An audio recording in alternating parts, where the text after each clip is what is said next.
Welcome back to lesson 7 of our journey through Ezra and Nehemiah. In this lesson, we see Nehemiah's excellent leadership style, how he divided up the work, handled enemy threats, and motivated the people. At the very heart of every wise decision Nehemiah made was his awe of God. Now, awesome isn't a word I really use. To be in awe of something is to hold it in reverence and admiration, but what man or man-made thing deserves that kind of devotion? I suppose the closest I come to describing something as awesome is when I look at the mountains in the Lake District. Similarly, Nehemiah knew that the Lord alone is great and awesome. It wasn't the project itself that he set before him, nor was it the opposition or the problems that needed to be solved. Nehemiah imitated King David many hundreds of years before, who wrote in Psalm 16, "I have set the Lord always before me, because he is at my right hand, I shall not be shaken." We know what we are most in awe of, because it is that thing that we set before us. The thing or person we live for or have as our motivation for our work and our decisions. Because Nehemiah was in awe of God, he could handle the practical details and solve the problems of the build with wisdom. We read that Nehemiah positioned some of the people to repair the wall outside their own homes. What a great motivator to make the wall strong. They knew the particular bit of the wall they were fixing was the bit that would be keeping them and their families safe. Rather than overworking his people and demanding too much of them, he set them tasks that would resonate with them and matter more deeply to them, knowing that it was important to complete this work that God had given him well, rather than just doing it quickly. When Nehemiah faced problem in chapter 4, with enemies threatening the work and the labourers feeling the strain of the task, his focus stayed on how big God is and not how big his problems were.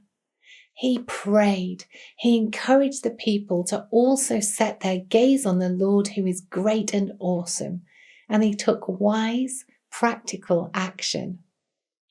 Nehemiah chapter 4 describes quite a striking picture.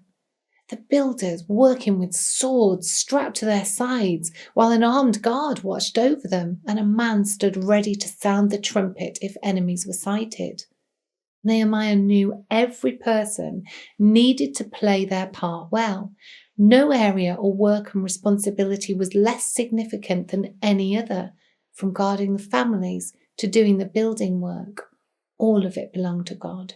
And so Nehemiah set about to make sure it was all done to the best of the people's ability. Nehemiah never took his eyes off God. He knew that the project was big, but he also knew that God is bigger.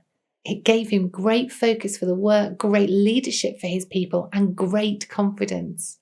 He reminded the people that even if the tension with their enemies did turn into a fight, our God will fight for us. Well, I hope this lesson reminds you just how awesome and great God is today in your life and for the challenges you face. And once you've worked through the questions, press play again on the video, and I'll share a few more thoughts on how our awe of God transforms every area of our lives.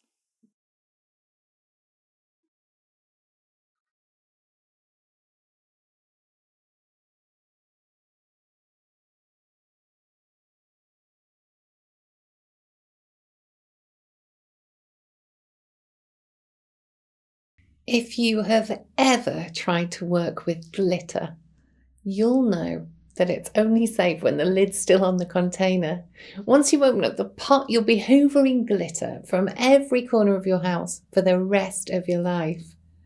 I'm not quite sure how it spreads everywhere so quickly, but as soon as you interact with it, it gets in your clothes, your hair, your shoes, sometimes even your food. The awe of God spreads through our lives in a similar way. If we try to contain God and keep a lid on him, knowing him as a theory but not letting him into our lives, then we will resist the transformation that he brings. Nehemiah didn't keep a lid on God. He gave his heart to the Lord, continually praying and seeking him in every circumstance and trial. And like glitter, Nehemiah's awe of God made its way into every area of his life. For us, revering God will change our relationships. If our devotion is for him, then we will want others to know. We won't hide him or fear what others think, because our fear, another Bible word for awe, will be for God alone, not people. And like glitter, when we're in awe of God, people will see it in us. Living in awe of God transforms our work. We don't need to work for a church, charity, or Christian ministry to work for God's kingdom. Colossians 3 tells us not to just work well when our bosses are watching, but always. With sincerity of heart and reverence for the Lord, we're told. Whatever you do, work at it with all your heart as working for the Lord, not for human masters. Serving God in all we do brings joy and purpose to our work. Even our trials are transformed when we keep our focus on God. Ephesians chapter 3 tells us God has the power to do far more than we can ask or even imagine. God is able to free us from trouble. If we've asked for deliverance and the situation doesn't change, it isn't because he lacks power or compassion. It's because he has an even greater purpose in mind. He's changing our character and building our faith, teaching us to rely completely on him, not ourselves. Sometimes he removes the trials, and sometimes, as with Nehemiah, he gives us the strength and grace to endure them. Perhaps the biggest change that comes from living in awe of God is the realization that there is no division between sacred and secular. You see, when God is our central focus, everything we do is sacred. Even mundane tasks can be an act of worship. Think about the actual work Nehemiah and the Israelites did. It was manual labour. It was unglamorous, back-breaking physical work, building with bricks and mortar. It was exactly what we think of when it comes to a secular work. Yet they were building God's kingdom.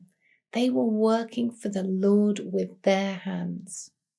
Your work might be spent typing on a keyboard, cutting hair, hammering nails, cleaning other people's desks, teaching in a public school, or crunching numbers on a spreadsheet. Your days might be filled with raising small children or medical appointments or caring for family members. None of it is secular now you belong to God. Everything you do has eternal value. We're told to live our lives on earth, no matter what we're doing, in reverent fear of God. For you know that it was not with perishable things such as silver or gold that you were redeemed from the empty way of life handed down to you from your ancestors, but with the precious blood of Christ, a lamb without a blemish or defect. Jesus has redeemed us and bought us for himself. Now our lives belong to him, to bring him glory, to be lived in the freedom of the salvation he has won for us. He has made our lives spiritual and meaningful in every moment, because he is in every moment with us.